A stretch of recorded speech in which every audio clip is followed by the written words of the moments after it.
went all the way to the top of the corporate ladder, working for a Fortune 100 company, and becoming the creative director. That was the dream. That was like what I saw in the movies, and I was like, man, I'm here, and I don't feel happy. I feel like it's a grind, and I look in the mirror, and I'm fat, and I'm miserable, and I got one kid with a second on the way, and God works in mysterious ways. You're listening to the Real Business Connections Network. Real Business Connections Network. Powered by Balbert Marketing, LLC. Subscribe now and check us out at realbusinessconnections.com. Enjoy the show.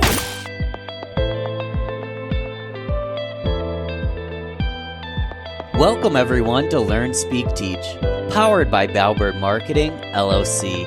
If you love to learn, be inspired, and succeed, we're here to speak and teach. I'm your host, Ben Albert. I believe if you're not living, you're dying. If you're not growing, you're withering. And if you're not engaged, you can turn this off right now. Because we here at LST are lifelong learners. And listen, I'm not your guru. I'm an ordinary guy on a journey to learn from the experts. My goal is to host each conversation with a beginner's mindset. Learn and let the experts speak and teach their truths. Join us! Oh yeah, and don't forget to subscribe. This episode is brought to you completely free. Get some stake in the game here. My fee for the show only takes a few moments. If you gain value from the episode, personally share with a friend and explain your favorite part. Bonus points. Please leave us a review on Apple, Google Podcasts, or anywhere you listen to the show. All right, let's get started. Welcome everyone to Learn, Speak, Teach on the Real Business Connections Network. I am here with Erik Cabral. Erik, brother, man, how are you today? Fantastic, man. So happy to be here, man. Thanks for having me. Dude, I'm excited to have you. We connected on LinkedIn. I'm Insta friend as far as I'm concerned because I love what you do. I love how out loud you are online. I love your presence. I love your content. I love your podcast. So I'm just honored to have you here today, dude. This is going to be fun.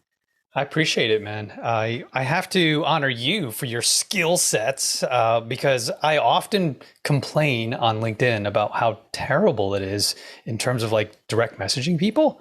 And I'm always throwing out there, this is the weird universe thing, bro, that happened.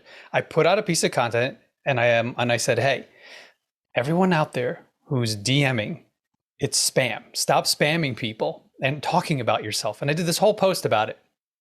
And then shortly after, you responded, and I was like, "Hey, thanks, man. Did you respond to my post?" You're like, "What post are you talking about?" It's like, it's the universe. So cool. I was gonna let's skip the bio for it. Let's talk about that. So, yeah, what do most DMs look like? And as a marketing pro, like, what do most DMs look like, and what should they look like? It looks extremely, for lack of a better word, egotistical. Like they message you, and I'm sure 100% of people who are listening who use LinkedIn know that 99% of what they're getting in their box is someone that's just talking about themselves. Like they have no clue who you are. They've messaged you and 800 other people at the same time.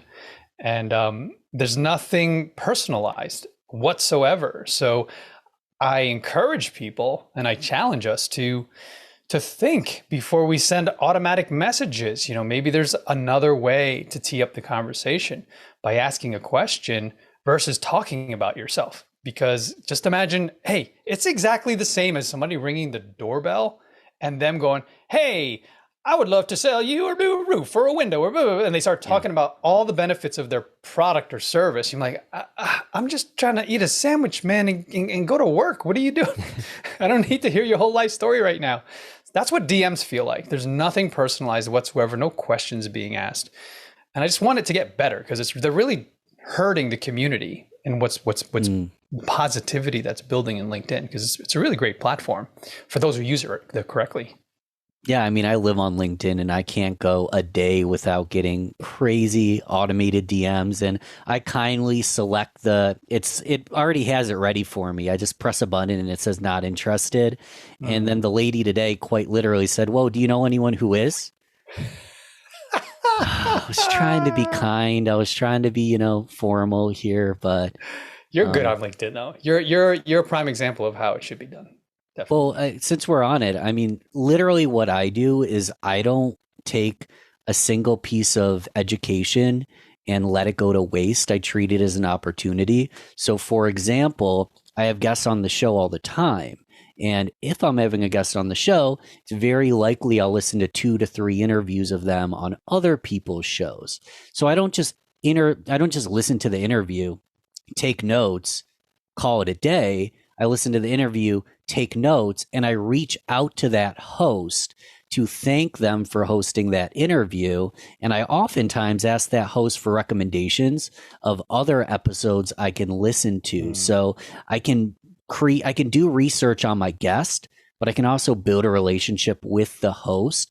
And let's be honest, I mean, we're business people. Part of doing that is getting on more podcasts myself and creating connections and relationships that do add business to me and that random person's life. So instead of just listening and moving on with my day, I never take in any piece of information, even like a YouTube video. I'll reach out to the person who put out the video. It takes me 30 seconds to give them 3 takeaways. And if they respond, awesome, let's talk. If they don't, took me 45 seconds, just move on to the next one. So that's my philosophy, Eric. Yeah, man. And it's good and effective. It worked with me. You listened to some episodes and you said, "Hey man, I loved this, this, and this. Any recommendations?" You're the only person that ever asked me that. So then it really challenges the host, who probably, honestly, the majority, especially, of our clients who we produce podcasts for, are doing the episodes and then set and forget, right? That's kind of how we designed it for them. But you challenged me to be like, dude, what episode should I listen to? I'm like, oh crap. I'm like, yeah, what's a conversation that, because these episodes and conversations happened weeks or months ago. Mm-hmm. So I had to think. I think I recommended to you the Family Guy, the co-creator Mark Henteman, who was on my show, and he's a friend. And I was like, dude, listen to his show because he talks about shit he doesn't ever. Can I swear on this podcast? Yeah, by the way, shit. I just did. Sorry, might have to bleep that. But No, yeah, and then you were like, dude, that was amazing. And then, but I appreciated it, and then it created this. Now we are all here today, and people are listening to the fruits of your labor. Dude, and awesome. I appreciate that. But what we're doing is we're talking about creating a state change. So we all get these same automated stuff. We all have a similar day. Even an entrepreneur like yourself, there are certain tasks that are common, I imagine. And someone can come in and create a state change, good or bad, at least shakes things up a little bit. So I think that's what we're talking about here. Eric, we just dove in. And the listeners probably like, who is this man? What are we talking about? I wrote down like so much for your bio. I like put together like I don't know, man. I was doing research on you and I was like, holy shit. We can say shit on the show. Holy shit, this man is up to so many things. So I need a cheat sheet for this one, guys. Erik is an entrepreneur with multiple businesses, partnerships, podcasts. He's the quintessential serial entrepreneur who spends much of his time helping others grow their businesses, brands, and reputation. Erik left corporate America after 20 plus years, we'll talk about that in a moment, and jumped headfirst into real estate investing in order to achieve financial freedom. The rest is really recent history. He's a partner in Renault Winery Resort. He's a private investor. And I almost said investigator, private investor. Private eye. That's exciting. Private eye. And is now the founder of media agency On Air Brands, where they host a innovative networking and podcasting event, PodMax, and his team and him produce massive amounts of shows, many of which he hosts, including Entrepreneur Circle, Capital Hacking, Cashflow Ninja, and VaynerMedia's Chief Heart Officer Claude Silver's show, Emotional Optimism, Living in the Silver Lining. The last thing I wrote down, Erik, is you were featured on Gary Vaynerchuk, Gary V's podcast. You've been featured on bigger Pockets podcast. You've been featured on my podcast, and your show has brought on thought leaders, including James Altucher, Hal Elrod, David Meltzer, Jordan Harbinger, Randy Zuckerberg, and more. Lots of name dropping, lots of stuff. Have you ever had analysis paralysis? I'm a host, and I knew going into this that I might have analysis paralysis because I don't know where to start or where to go. So the easiest place to start is, 20 plus years into corporate to completely pivoting and starting multiple businesses and being a private investor in real estate. And wow. So let's start there. Go back as far as you'd like, actually, Erik. Let's start on Erik as a child and what brought him to corporate America and what brought him out of corporate America. Yeah, I did what I was told. I did what a good boy should in middle class America. My parents were immigrants from the Philippines. I was born and raised in New York, and they just wanted me to go to college and get a great job, stay there for 30 years, and collect my gold watch and set of Ginsu steak knives, or whatever the heck I was supposed to get when I retired. And after I did that for over 20 years, like you said, now, over 20 years, bro. But branding and marketing for now 25 years, man. I just celebrated the big 5-0, believe it or not, over the 4th of July weekend. And it was, I cut my teeth, I got my graphic design and marketing and branding chops, and went all the way to the top of the corporate ladder, working for a Fortune 100 company, and becoming the creative director. That was the dream. That was like what I saw in the movies, and I was like, man, I'm here and I don't feel happy.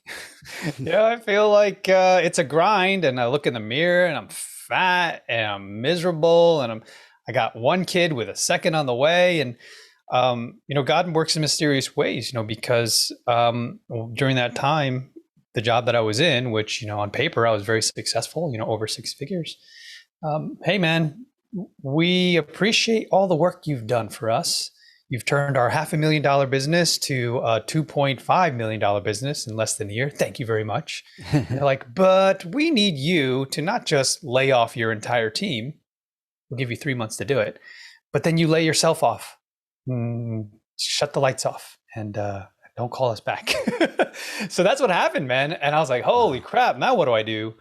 And it just felt underappreciated, and it just felt like, what is this all for? And I'm making them millions of dollars, and what am I doing for myself?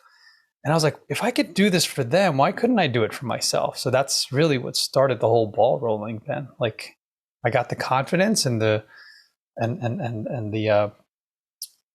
just on paper, I was like, when I put my resume together and I was looking, I got several job offers, really good ones, better than the job that I had.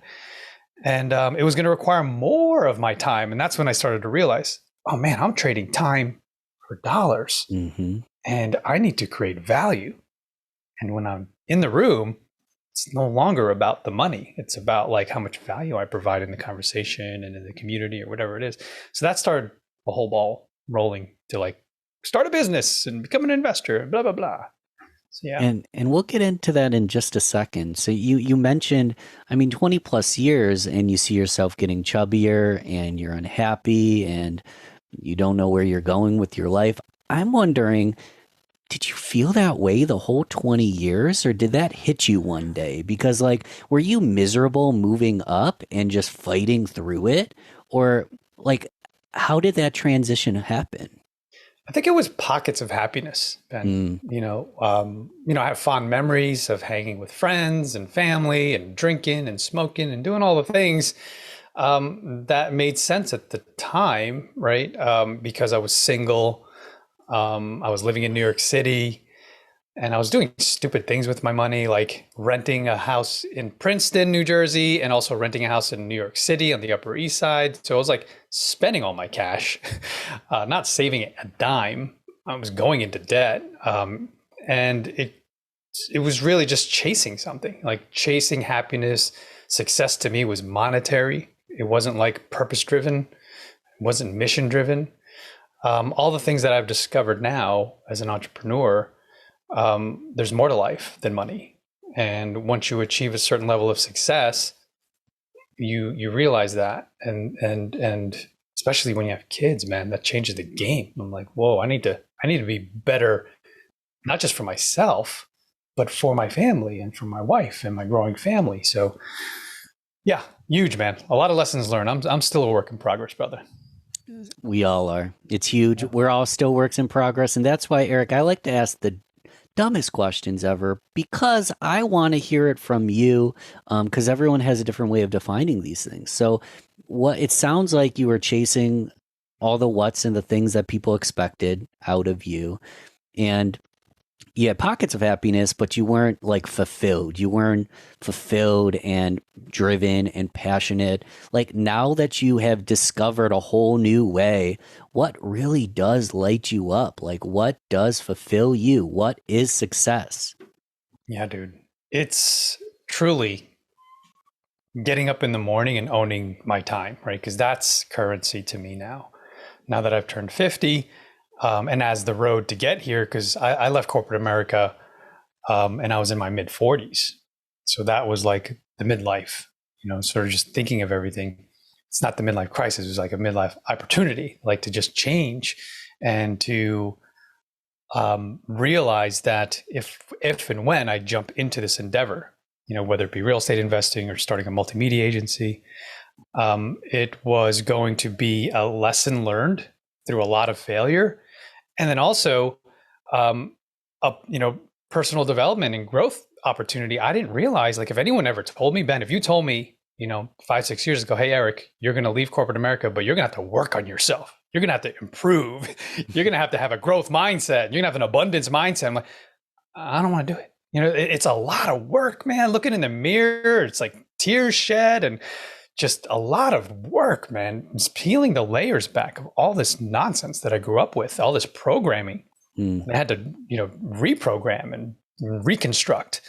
Like I said, still working on till today, still discovering, issues that I have that spill into, my life and into my business, into my community. I'm like, I need to fix that so that I am better for others.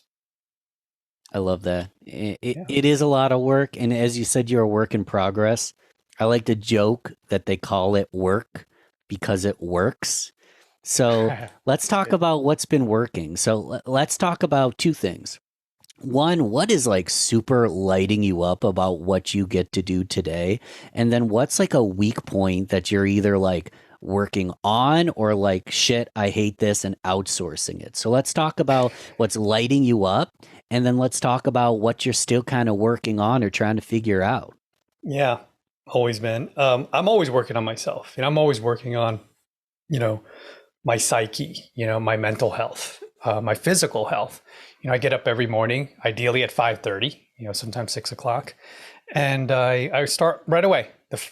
Les Brown always says the first 20 minutes of your day are so critical. Like what you pour into your mental factory, as Jim Rohn calls it, is so important because that sets the day. It primes your day. So I wake up and I meditate. I do this thing that Tony Robbins calls priming. So it's a breathing technique, and it's really an appreciation and gratitude for everything you have, and like it's a manifestation effort. It's a lot of things all packed into one. And then I do everything. I do, my boy Hal's Savers, where it's like, silence, which is meditation and affirmations and visualization. And it if you're a fan of Miracle Morning. But I do all those things, which typically, dude, honestly, and I don't know how to truncate this, it takes me about an hour to 2 hours now to do all of that, including exercise. So sometimes I go to the gym, I go for a bike ride, or I go for a run.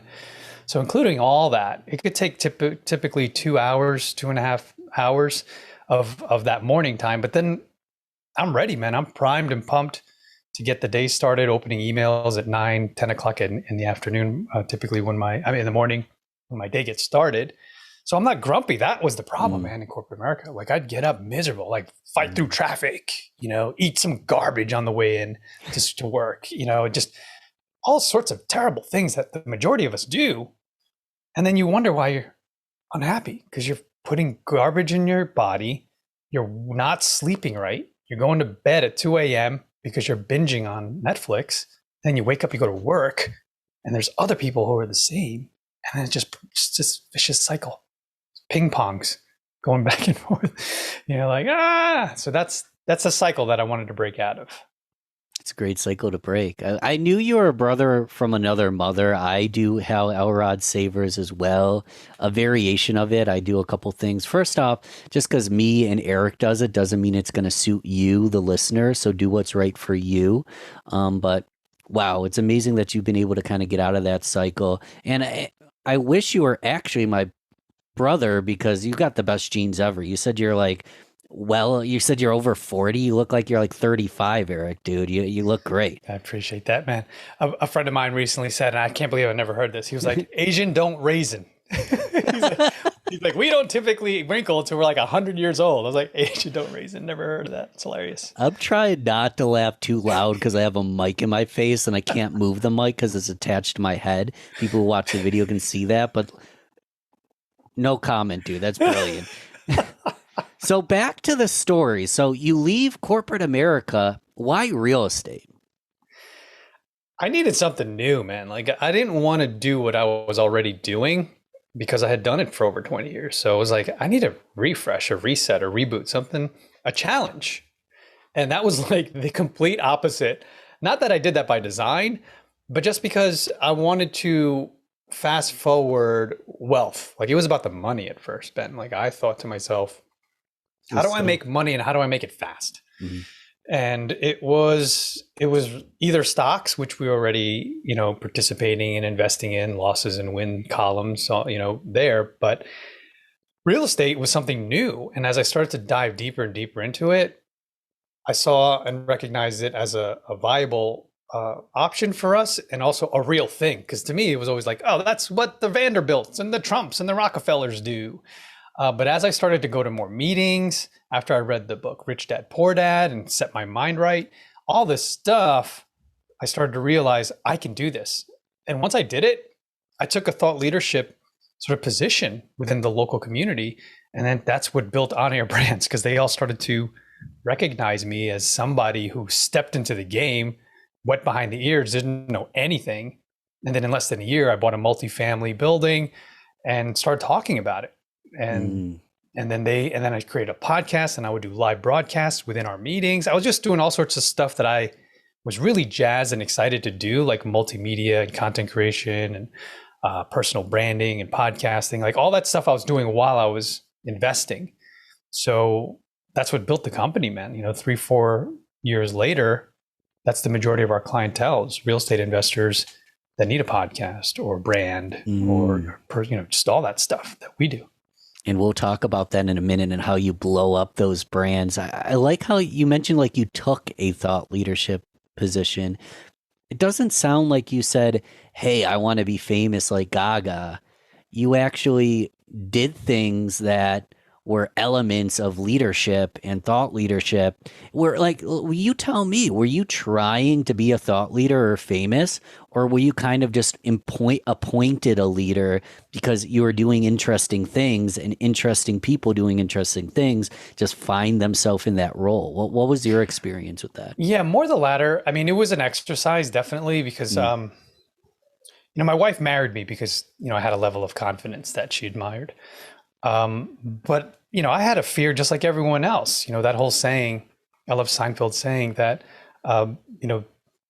there's the two main fears in life are public speaking, number one, and death. And his saying is that means the person that's giving the eulogy would rather be the guy in the casket. So that was me, just like everyone else. I was afraid to speak, but this was an exercise for me and a challenge to get past the fear. Because Tony Robbins always says, what's behind fear is opportunity. So that's what I started to discover. As I started doing more of it, I started to gain more and more confidence. And the thing is, I didn't realize, and this is what I was afraid of when I was in corporate America, like doing presentations in front of big wig clients. Mm-hmm. It freaked me out, dude. I would be terrified. And the thing is, I had to learn that if you're confident and you know your shit and you know what you're talking about, there's no reason to fear. because it's all muscle memory. It's just you at the gym working out, and there's, of course you're not going to know what you're doing at first, but the more and more you do it, it just becomes muscle memory. So that's what I started to realize. I'm just doing, and I'm documenting the journey as Gary Vee told me to do. And as I started doing more and more of that, I realized that other people wanted to do that, and they asked me how to do it. So I was just more than happy to share information and experiences that I'm having that, that they can leverage. And I'm more than happy that you're doing it, Erik. What you're describing now, to me, I call it unconscious competence. If you were to look up like a ladder or steps to get there, there's unconsciously incompetent. That's when you just suck. A lot of times you think you're great, but you're unconsciously incompetent. Then there's consciously incompetent, like, ooh, I actually suck. Then there's consciously competent, where I believe in probably most facets in my life, I live in that consciously competence. I'm stuck in my head. I know how to do things, but it's not muscle memory. It's not a language. And what you're talking about is a confidence level and an understanding and a skill set which lives in the unconscious competence, where all you need to do is show up as yourself and you're going to kick ass because of what you know. For people like me that kind of live in that conscious competence, or maybe they're consciously incompetent, what are some of the stuff that you recommend we do to get to that next level and eventually reach the unconscious competence? For me, and for most people, I think, it's okay to know a lot about everything, but I'm a big proponent of knowing a lot about one thing, right? Really diving into your superpower and focusing on that one freaking thing that lights you up and changes the world and sets you apart from everyone. So for me, that is building relationships. That's why I appreciate your brand, right? With connections, because it's like, that is where a lot of the magic happens. When you can connect people to other people, or you can connect yourself to the right people, and just all around, we as human beings, we crave that, right? We need it, right? Even though we're in a virtual world like now, right now, and it's wonderful, this tool that we're using to connect, something next level happens when you meet and greet and shake hands and you hug people and you get to know their families, and you take things to the next level. That to me is it goes beyond business, right? And it goes beyond anything that you can write down, because people want to work with people that they know, like, and trust. They want to do business with people they know, like, and trust. They become family, basically. And that is huge in my book. And that is all that I strive for. And the magic word that people like to use now for that is community. And isn't that where it all comes from, right? Tribes, villages, that's, if we go back to the basics of, the start of man and humankind was, we started in little villages and everybody piled in and did what they were great at, whether it was fishing and hunting, or whether it was weaving, whether it was whatever it was, you find what you're great at and do that for the tribe. And that's what we're doing now on a massive scale. So that is, I forgot your question, Ben, but I'm hoping that I can answer, because I feel like I'm rambling. But yeah, that's kind of where it all comes from for me. What was my original building question? Relationships. I don't remember, man, but we landed on community, which is always a good place. And let's, so I'm going to pull out my pencil here. So everybody can pull out their pencil or their pen, and let's do something tangible, because we talked about some big concepts here. What if I'm thinking, let's just use an example here, rhetorical example. I am in a new state, just out of high school or just out of college, in a brand new state. Nobody knows me. Nobody likes me. Nobody trusts me. What do I do? Everyone says know, like, and trust, build relationships. What if I'm really introverted or socially awkward? I know there's so many ways we could take this, but what would you recommend that person do to build know, like, and trust? This is really hard for a lot of people, because I had to figure this out in real time, and fumble along the way. But I would really challenge us to do this first, because I didn't do this first, is to work on yourself. Like, work on yourself and love yourself. It sounds corny, but legitimately, work on yourself and love yourself to the point where you don't need validation from the world for you to feel good about yourself. Because then when you do that, when you step into a conversation, you meet someone, it's coming from a good place, right? And whether they reject you or not, you're going to be okay, right? You're not going to go back home and chew on that, them saying no to you, for a week or two, right? Because then now that's not productive. It's not working and it's not serving you. So if you can work on yourself and your self-esteem and your confidence, then when you step to people, they're going to be able to feel the vibration of your confidence, and they're going to want more of that. So what attracted my wife to me and other, people that I was dating when I was single was I was confident, right? And a lot of people love that and they want it for themselves. So then they like magnetically are attracted to that.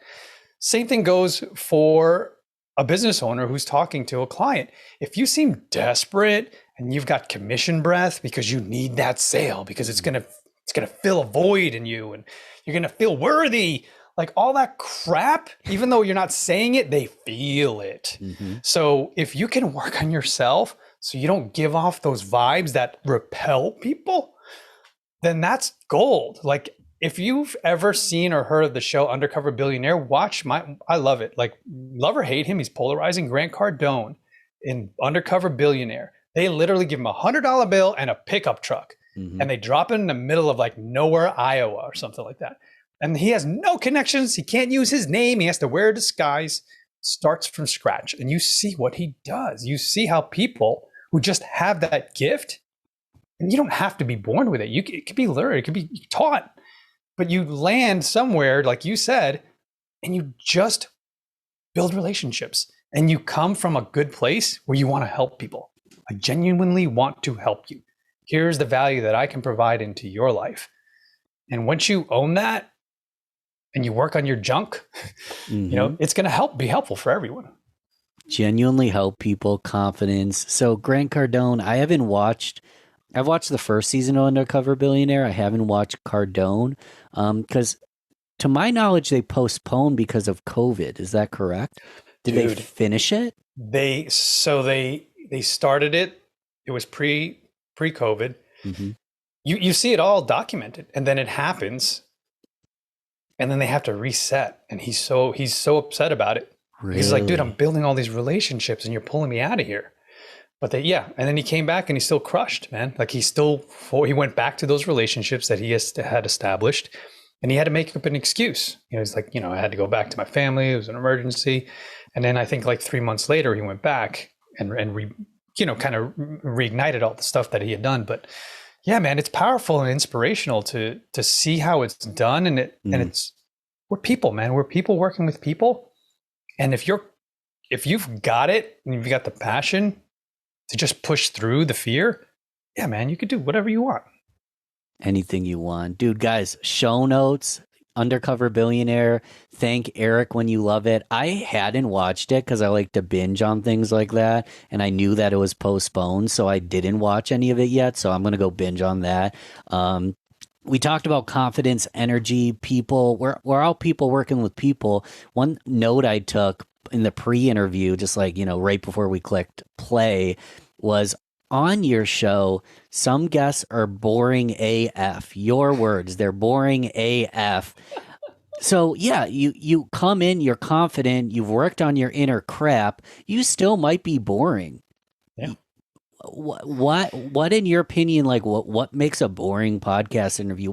What are some of the don'ts for anyone who's looking to be on a podcast or just looking to be entertaining and dive deep with someone? What are some of the things that trigger you, or just So it's all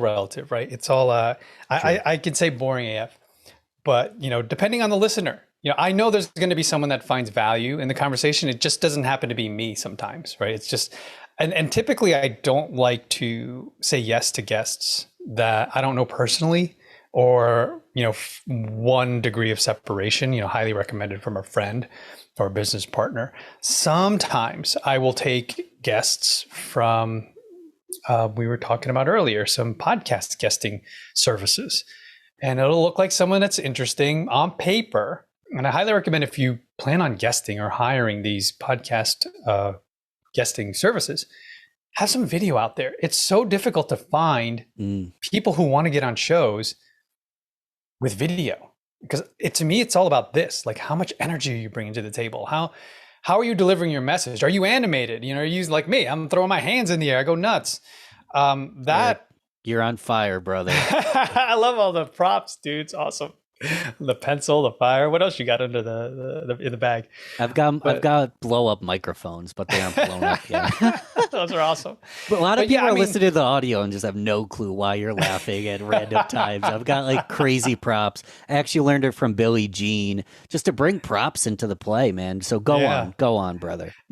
So here's what's interesting. I have not heard of Billie Jean in so long. When I was, I jumped into Ty Lopez's program, and all of a sudden Billie Jean's content was popping up all the time.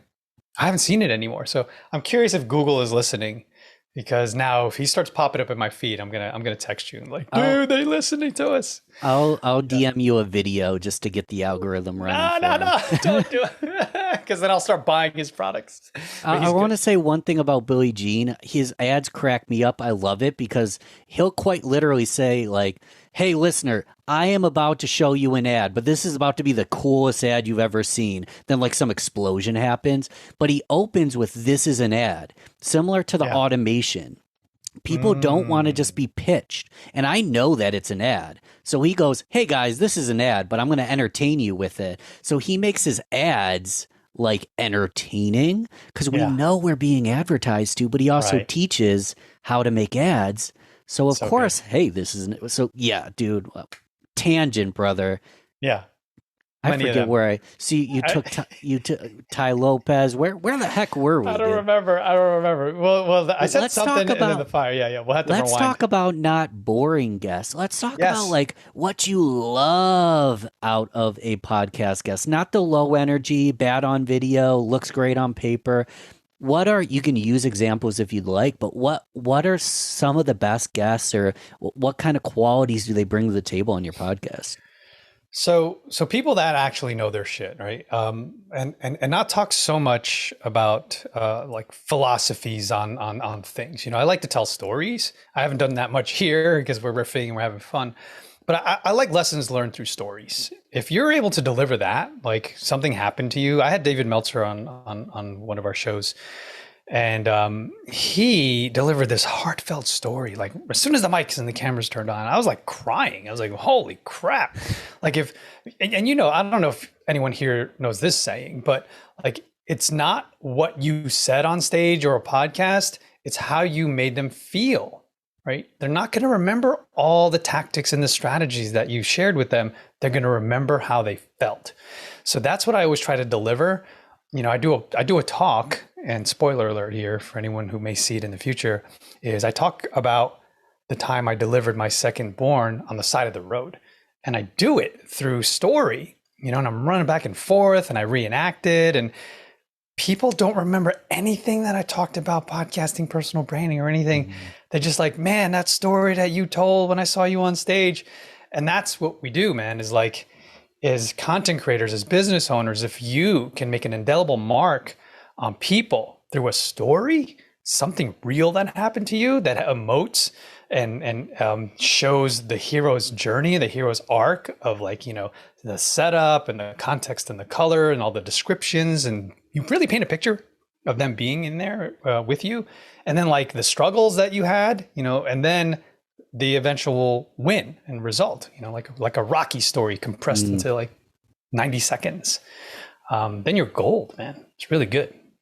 I know we only have so much time. You can either tell that story because I'm massively interested, or tell me where I can find that story, follow up with you. Maybe it already exists. Maybe there's an event, this or that. Like either tell that story because that's what I want you to do, or if it's too long and you don't want to give away all the sauce, where do I connect with you and learn more about it? Because dude, you got us on a cliffhanger. Yeah, I have a video that I send to friends and family, only because I'm waiting to pull the trigger on a really good video. And this is probably because like I told you, I tell it multiple times on different stages, but there's only one where they actually captured it well, but not good enough, not what I imagined it to be, like a multi-camera thing. And but I have a full stage where I can run back and forth.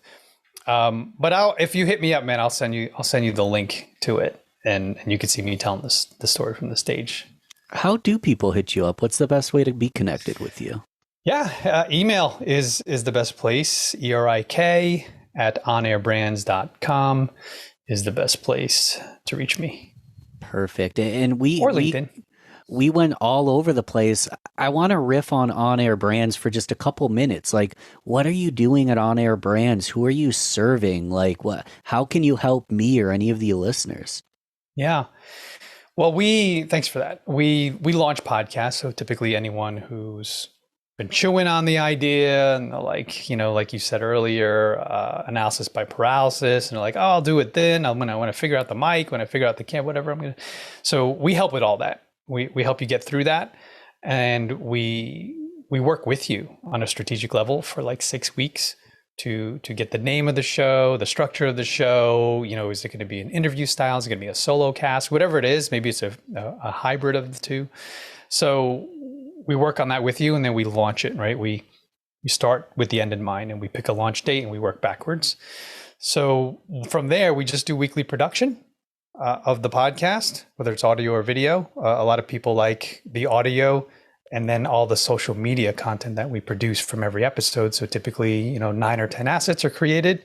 Assets meaning stories and reels and Facebook and LinkedIn posts.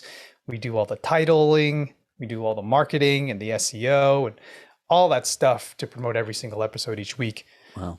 Turnkey, just done for you. Like, you just upload, and then all that stuff gets done, and you look on your phone, you're like, oh shit, a new episode went out this week, and it's on all the socials, and all your friends are like, go to bed, Ben. And you're like, that's not me, that's my team. Mm-hmm. Team at On Air Brands doing that shit. Yeah. But I feel like I need to work with you, but I'm too stubborn. I do a lot of this stuff myself. I like to have my hands at the wheel. Yeah. But dude, if anyone wants to start a podcast, connect with Erik, connect with me. I'll introduce you to Erik. Bro, I want to go into the rapid fire round. Short, sweet. It's like Whose Line Is It Anyway mixed with Family Feud. Family Feud as where we want to keep it rapid, we want to keep it quick. But Whose Line Is It Anyway is that it's completely subjective to you and the points don't matter. So you're going to win the game regardless. So we will get started with coffee or tea. Coffee all day, man. Favorite? Black coffee. Yeah. Favorite animal? Say man's best friend. Dog. Favorite time of year? Favorite season? I love the transitionals. So fall is pretty good. I like spring, but yeah, fall definitely. Social media platform. Where do you like to spend your time the most? I want to connect with you there. Yeah, I would say Facebook, just because I've been in it for so long, but I know it's most effective to use LinkedIn for business. Let's do Dream Guest. So let's do Dream Guest, and there's 2 categories here. There's alive and there's dead. So we want Dream Guest alive that is going to be on your show one day, might be next week if I know him, and dead. If I only wished. Yeah, I wish I had spoken to Steve Jobs before he passed. Brilliant guy, just changed our world with the iPhone, changed everything, literally. Just put the internet and a supercomputer in our pockets. We were still going through like the Blackberries with all the keyboards, right? That's where it was all going until he broke the mold. Alive, man, there's so many people. But I love talking to Gary. Gary just dropped so much wisdom. Gary V. Even though I was on his show, I'd love to just spend an hour with him on my show, and I get to ask the questions. But he's definitely a get. Nowadays, because I think he's commanding upwards of like maybe $300K at this point, just to get him on your stage. So, and he deserves it for podcasts. Yeah. And he deserves it. Talk about an on-air brand. Exactly. Well, we'll do one more because I know you've got like a sheet for podcast do's and don'ts. So if you could wave a magic wand and podcasters just stopped doing something completely, what is like the biggest don't in the podcast industry? I will say this is for content creation in general. It's podcasts included, but just everything. One of my pet peeves is when people talk on Instagram or Facebook or a podcast, they talk in generalities, like to everyone. Hey, so all of you listeners, or for hey Facebook, or hey YouTube, they speak to many versus speaking to one. So I highly recommend when you speak into the camera or the microphone, you think of one person that you're talking to, and that hopefully typically is your avatar, and you clearly speak to that person and you say, "Hi, I'm so glad you're here. I have something to share with you." And then you go on with what you're going to provide, to them. So that's my one recommendation is speak to one versus many. It's great advice. Not to digress, I'll keep it short. One of my favorite reggae musicians, his name's Jay Spaker. He's got a project called Double Tiger. And long story short, his go-to is he always says, "All the people in the place, let me hear you say yeah." All the people in the place. And it always makes me smile because people, check. Place, check. You could be at a wedding, you could be at a funeral, you could be at the circus, you could be at a concert, you could be in your living room, and it's going to be people in the place. So talk about, so don't say people in the place. Speak directly to that target person who's listening to you that needs your help. 100%. I digress, man.